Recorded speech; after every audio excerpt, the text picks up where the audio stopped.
നമ്മുടെ കുടുംബത്തിൽ അനുഭവപ്പെടുന്ന എല്ലാ രോഗങ്ങളെയും പീഡകളെയും സമർപ്പിച്ച് പ്രാർത്ഥിക്കാം. ചില പാരമ്പര്യ രോഗങ്ങൾ ചില കുടുംബങ്ങളിൽ തലമുറകളായിട്ട് കടന്നു വരുന്നു. പാരമ്പര്യ രോഗങ്ങൾ, അത് ക്യാൻസർ രോഗമാവാം, ചില തരത്തിലുള്ള അലർജി രോഗപീഠകൾ തലമുറയായിട്ട് കടന്നു വരുന്നു. നിന്റെ കുടുംബത്തിൽ അപ്രകാരം ഏതെങ്കിലും തരത്തിലുള്ള രോഗപീഠകളുണ്ടോ?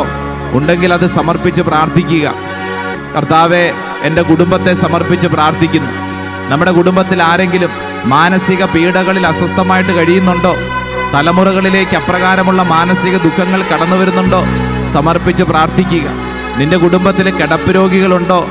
മാനസിക ഭാരത്താൽ കുടുംബത്തിൽ തന്നെ വാതിലടച്ചിരിക്കുന്നവരുണ്ടോ? സമർപ്പിച്ച് പ്രാർത്ഥിക്കുക. കർത്താവേ, ഈ പരിശുദ്ധ അൾത്താരയിലേക്ക് സമർപ്പിക്കുന്നു. പ്രത്യേകിച്ച് ഈ ശുശ്രൂഷ സമയത്ത് പ്രാർത്ഥിക്കുമ്പോൾ, പ്രത്യേകിച്ച് നമ്മുടെ കുടുംബത്തിൽ ആരെങ്കിലും ദൈവിക കാര്യങ്ങൾക്കെതിരെ മല്ലിടുന്ന ആരെങ്കിലും ഉണ്ടോ?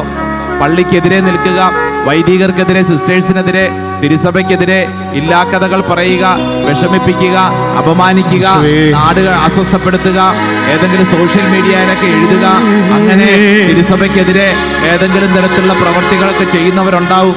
കർത്താവേ, അവരെല്ലാവരെയും ഈ അൾത്താരിൽ സമർപ്പിക്കുന്നു.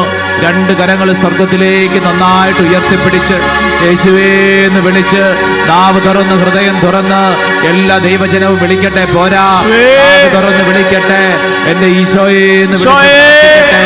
നാവിന്റെ എല്ലാ കെട്ടുകളും കർത്താവ് അഴിക്കട്ടെ. കർത്താവേ, കൈക്കൊള്ളണമേ, കർത്താവേ കൈക്കൊള്ളണമേ.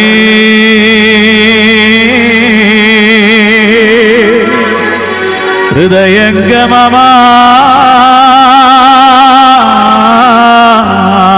വിശ്വാസമോടെ ദാസൻ ചെയ്യും ബലിയാണ് നാഥ, ബലിയൻ നാഥ. തിരുസന്നിധിയിൽ